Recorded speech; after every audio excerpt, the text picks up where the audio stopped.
Ta-da! Hi, everybody. Welcome back to Have I Told You the One About? I'm your tree sprite host, Michael V. I'm dressed as a forest creature because tonight is the Treehouse. I love this story. This is a beautiful one. Okay, so 2003, my book came out. My first book, I had a novel called Cumberland. It came out in 2002. And in 2003, after it had been out for a year, my friend Trish Kelly, who was a brand new friend, she was supposed to do a reading on Vancouver Island up in Courtenay, Comox, Curland area. And it was just sort of funny because my book was called Cumberland and the reading was in the region where Cumberland was. It was like right next door. It's the three seas on the island. They're all really close together. And Trish was supposed to go with a friend and she couldn't go. She got sick at the last minute. So she asked me, hey, do you want to come do this thing? Because I'm going to Cumberland and I don't think you've ever been there. And your book's named after Cumberland in Ontario. And I just think it would be neat. And we need another writer. And I barely knew her. We had been to a whole bunch of events together, but we'd never done anything alone together. I don't even know if I had her phone number until she invited me. I think she invited me over social media or something. Anyways, so I said, sure, it sounds great. I loved her. She was really interesting and exciting. I wanted her to be my better friend. So I said, oh yeah, okay, let's totally do this. We'll go on a trip. And I'd only been on the island, I think, a couple times before. I'd never been to this region before. So it was all new sort of adventure, new friend, new place. And she met somebody new, this guy, Matt, who was a poet who lived in that area. And he's the one who was hosting the event. And he's the one who extended the invitation. And they met at this festival up on the Sunshine Coast, I think. And I didn't know Matt. So that was another new. There were three news in this. So the idea was that we were going to take the bus to the island and we could take a bus, go on the ferry, take another bus to Courtenay, I think. Or no, we got picked up at the ferry terminal. Yeah, we got picked up in Nanaimo. And it was Matt and his wife, Melanie, my wife at the time, Melanie. The two of them picked us up, and Trish and I were so giddy because we just started, it was our first trip together.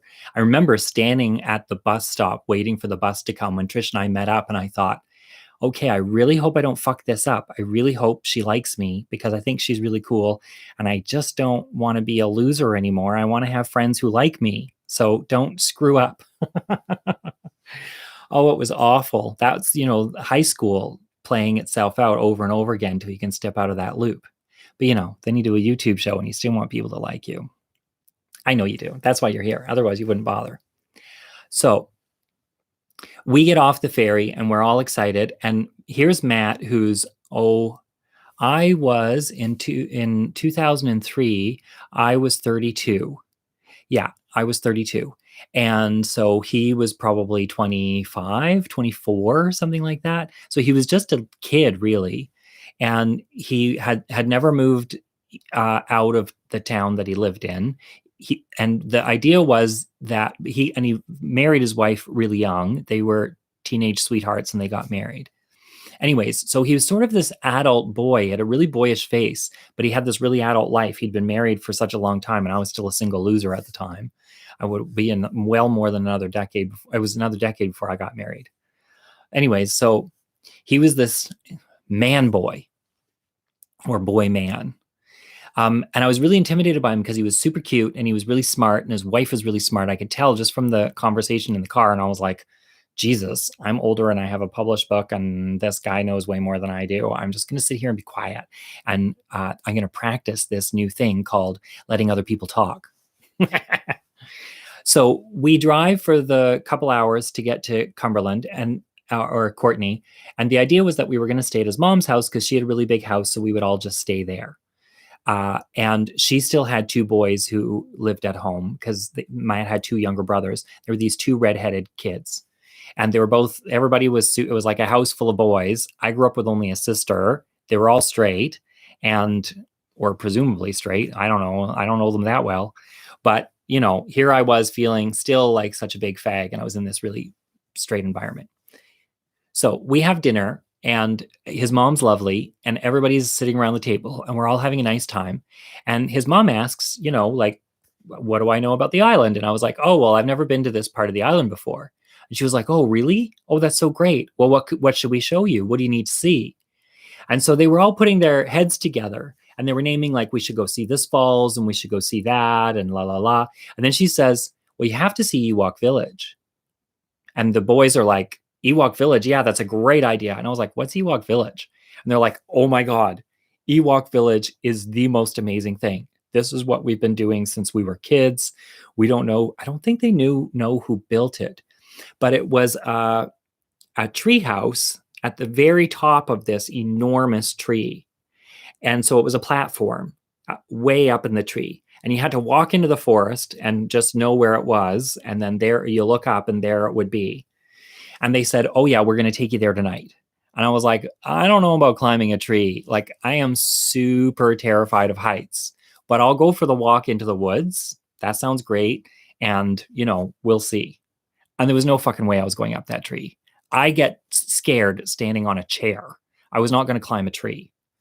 So we go on this hike to Ewok Village and we decide that we're going to go at like, I don't know, 9:00 at night. It's dark out. We all have flashlights. They all scrambled and got, bike flashlights for us. And here's Trish and me on our first time hanging out, having this adventure with these straight boys. I was like practically giddy. It was so intimidating. And we walk out and they're so nice though. They're really genuine. They're island boys, right? Island boys who read books with a social worker mother, like heart of gold island boys. They're really sweet. And we walk into the forest and are on a trail for about half an hour. And we stop at this enormous tree and they say, okay, this is it. This is the tree. And I'm like, okay, where's the platform? And because I'm looking up and there's no platform, you can't see the platform. And there's my flashlight and other people have their flashlights and you can't see the platform because it's so high up in the tree, all the leaves obscure where it is. I'm like, I don't think there is anything up there. Like, even how are we all going to, and all the brothers came. So there were 3 of them and Melanie so that's 4, 5, 6 for Trish and I. And I think they had a friend or two. I think they called a couple friends. I think there were 8 of us. Yeah, there were people there I didn't know. So there were about 8 of us. And they're like, okay, we're all going up. Are you coming? And I was like, I looked at Trish. I was like, I don't think I can do this. And she was like, I'm going to go. I was like, okay. So I could stand down here and be a fag in the woods. I'm afraid of the dark. Let's be honest. In the woods by myself while they're all up in a treehouse.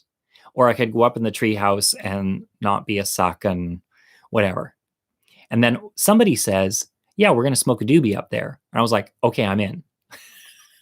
I am not missing out on the joint because I'm standing down here being a chicken shit. So I said, okay, I don't want to go first. And they said, no, you can't go first because we have to show you how to do it. There's a little trick. I'm like, okay. And I don't want to go last. And they're like, don't worry, you won't go last.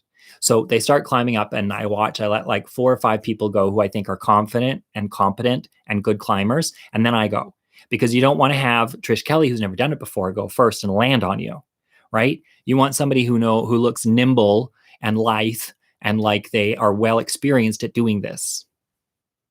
Safety first. So there is no real ladder. The ladder is just pegs about this big nailed into the tree, right? Every foot there's a new peg or 1.5 feet. And so you'd step on the sticks that are nailed to the tree. They were nailed really well. They didn't move. So that was great. They were nailed with more than one nail, obviously. And so you had to climb up the tree and then you had to go out on this limb.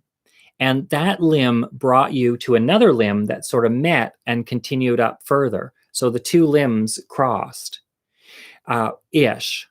So you had to, when you climbed up this way, you had to pivot and you could grab the rung or the tree trunk or there's a little platform maybe. There must have been a little platform there or something.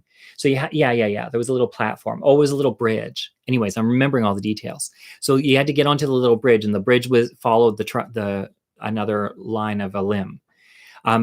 So it was really easy to climb onto. Once you got there, you turned around and you climbed up and it was really easy. Oh yeah, and I could hoist myself up. It's weird. I'm having body memories of doing it. So then you walk along the platform and then it's just a simple little staircase. There's like 4 steps or something to get up and then you're on the platform. And there are 8 of us up there. And by that time, it's pitch black out, right? So it must be 10:30 at night, something like that. when you're sitting on the platform, we're standing, but mostly when you're sitting, you can really feel it because you got more of your body on the ground and you're not checking your balance with your legs. You can feel the whole thing slowly move in the wind. It was very gentle. It was completely random and unpredictable. And so we were all sitting around in a circle before we smoked the doobie, moving ever so slightly all together. It was like we were all in a collective trance, which was a wind trance. And so somebody lights the doobie and we pass it around. And I haven't been smoking for very long, and it's still illegal in Canada at this time, but I'm safe now because it's passed. And I haven't spoken a lot, and so I'm a lightweight, and I have 2 or 3 tokes, which is plenty for me. And then we sit around and we're shooting the shit and having a great time and laughing, and I get very comfortable. I couldn't see the ground when you looked over the edge of the railing. There's no ground to see. It was too dark. Made me wish somebody was down there or we'd left a flashlight. But we had to have been easily 40 feet up. We had to have been. It was so high up. It was amazing. It was an enormous tree, but it was easily 4 stories up. And it really, when the wind, it was secured where it was, but those branches moved at that distance from the main trunk.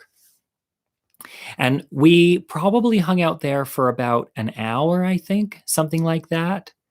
And then they decided, okay, well, it's time to go. It's like 11:30 going on 12. We need to go home and go to bed because we've got our big event tomorrow. And so let's all get a good night's sleep.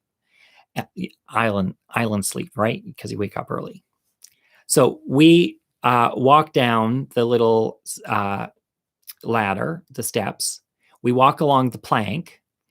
But what I didn't realize is that coming back, you had to maneuver yourself off the plank and I had to reach up to get on it, right? So I have to lower most of my body off the edge of the plank in order to find the trunk somewhere in the blackness of space beneath me, which I can't see because there's the flooring of the plank, the walkway. So I can't see where my body needs to go. I just need to keep reaching until my foot touches something solid. And I can't find it. And I'm stoned. And I'm terrified of heights. And I'm literally feel like I'm lowering my body into an abyss. Everything is black everywhere. I can't see anything. And I just need to feel something solid, which is not there. And I thought I was very thorough. I couldn't possibly lower more of my body off the platform. It needs to be closer. Where the fuck did the tree trunk go? How the fuck and then I touched it. And I went, oh my God, okay, I touched it. I was swearing the whole time. I was saying, Jesus, Mary, fuck, Jesus, Mary, Jesus, Mary, fuck, Jesus, Mary, fuck. Because I was so terrified. And then I touched it and I abruptly stopped and everybody was relieved. But then I realized that I had to put my feet on the branch, but my torso was still facing the wrong direction. I climbed up facing the other way. I needed to turn my body around and balance on that beam and grab the log beneath me and not fall off, not lose my balance. It was a fairly large limb. Let's say that. We'll give it some credence that it was it was probably as round as my head. But it was still a lot to maneuver for somebody who was not very confident in his body or not very confident in his strength and was 40 feet up and probably 35 or 30 feet up by now and was terrified of heights. Anyways, I managed to do it. I maneuvered myself. I could barely move at that point. Like trying to turn my body to touch that limb it must have taken 5 minutes. I just couldn't move. People were talking me through it, but I did it. And I climbed down the rest of the way. It was fairly easy because I had all the rungs to hang on to. And I get to the bottom and everybody else comes down. And so we all get there. And I'm like, well, I say to Matt, I really didn't think I was going to do that. I can't believe I did it. I am so fucking pumped that I managed to do that and I didn't die. And Matt says, oh, yeah. Well, the last time I was here, there were 10 of us and none of the men went up. Only the women did. The men were too scared. I was like, are you fucking kidding me? This whole time I was worried about being a scaredy cat, shithead, faggot, and all kinds of straight guys come here and they don't go up. Why didn't you tell me that? And he said, well, if I'd have told you that, you would have never gone up. And we've been friends ever since. That is the story of the Treehouse. Oh, it's good to have good friends. So you can send me emails or messages or selfies at michaelvsmith.com. You can send me questions. You can also tweet them at michaelvsmith. You should like this page and do all those things. What's that? Share, subscribe. I'm still such an old timer.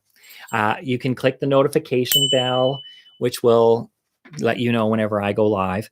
I'm working on some new shit for you. I've got a whole bunch of ideas. And so don't you worry, I've got you covered for another month. My husband said to me today, why don't you use as your restraint or your parameters that you'll just keep doing this show regardless of what you do each night for your own mental health until the pandemic restrictions loosen. So if it's another month or it's another 2 months, you just do it for those months. And whoever watches, watches, and whoever doesn't, doesn't. I thought, well, that's a really good idea. So I'm just going to do whatever. And, people will watch or they won't. I don't know why I'm telling you this. I'm just cluing you into the behind the scenes thought processes of a complex and fascinating tree nymph. So here's your selfie. You can send me pictures with you and me. I love you all. Thanks for coming. Oh, and you might be thinking, wait, Michael, you haven't drawn from the magic story bag. I've decided, since it is my show and I've done a month of consistency, it's time to mix it up a little. So tomorrow I actually picked my story because tomorrow is a very famous day in Canada and North America and around the world, but particularly in Canada, it's a big day. So tomorrow's story is by that theme. And if you don't know the theme, maybe you should come back tomorrow and find out. If you do know the theme, well, good for you. Anyways, there you go. We're having fun. I love you. Thanks for listening. See you later. Mwah.